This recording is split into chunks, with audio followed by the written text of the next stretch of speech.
প্রিয় ভাই ও বোনেরা, আমি ভেবেছিলাম আমার সন্তান সংসার পরিচালনা করবে, আমার থেকে ভালো সুন্দরভাবে সংসার পরিচালনা করবে। আমার বাবারা সম্পূর্ণই ভুল। আমার সন্তানরা দেখা গেল পরিচালনার নামে আর কষ্ট, লাঞ্ছনা, বঞ্চনার ভিতরে পড়ে গেলাম।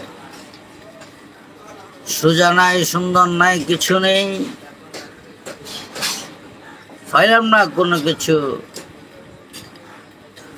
সুন্দরের আশা। সংসার এখন আরো অভাব অনটনে পড়ে গেল। কোথায় কই আমার সন্তান? পরিচালনা করতে পারো না? সোজা মনে করেছ? মনে করেছ বাবা করে খুব সুন্দর। হ্যাঁ, তুমি নিজে শান্তি থাকলে কি, তুমি ভালো কাপড় পরলে কি সংসার পরিচালনা? তুমি গাড়ি দৌড়াবে, সংসার অভাব, ঘরের নাই বাদ, সংসার পরিচালনা করো। হ্যাঁ বেড়া, একদিন সংসারে বাজার করো নাই, মনে করো খুব সোজা জিনিস। অত সোজা নয়, কঠিন। সংসার পরিচালনা কঠিন। কি কোথায় এখন দেখেন, সিন্ডিকেট কোথায়? সিন্ডিকেট এখন তো নাই। পুলিশে খায় ফেলা এখন তো নাই। সন্ত্রাসে খায় ফেলা এখন তো নাই। কই খাদ্যের দ্রব্য দাম তো কমলো না?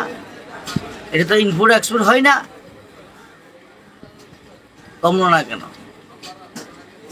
কেন কেন কমলো না? এই জবাব কেউ নিতেছে না। এই জন্য আমি সবসময় বলি, যাই দিন ভালো যায়, আসে দিন খারাপ আসে। আজ আমরা বহুত কষ্টের ভিতরে পড়ে গেলাম, আর আমাদের কষ্ট তো শেষ। যেভাবেই চলবে। দেশের পরিস্থিতি যে নষ্ট হয়ে গেল, সন্ত্রাস, হাজারি, কান্নাকাটি, অভাব অনটন। কি করলাম, কি করলেন? মনে করা আর কাজ করা অনেক পার্থক্য। কোথায় আপনাদের পরিচালনা? খালি নাম করলে হবে না। আমি সুন্দর দিয়া সংসার পরিচালনা হয় না, নাম দিয়া সংসার পরিচালনা হয় না।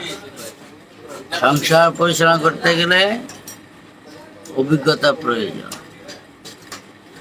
একের পর এক জঞ্জাল আসবে, এগুলো পরিষ্কার করতে তো হবে। ওই পরিষ্কার তো হচ্ছে না। সাধারণ জনগণ কিছু কিছু বুঝছে, আরো কিছু কিছু বুঝবে। আসতেছে সময়। ফুলাবান ছেলে মেয়ে অনেক বেশি বুঝে গেছে, দেশটাকে ধ্বংস করে বুঝেছে। হ্যাঁ, ক্ষমতা নিয়েছে, সংসার পরিচালনা করবে, দেশ পরিচালনা করবে। সোজা জিনিস? সোজা না, কঠিন। এখনো সময় আছে। বড় বড় সুর দিয়ে কথা বললে, বড় বড় বক্তব্য দিয়ে আমার বক্তব্য এক জিনিস, বাস্তবতা আর কথা মনে রাখি।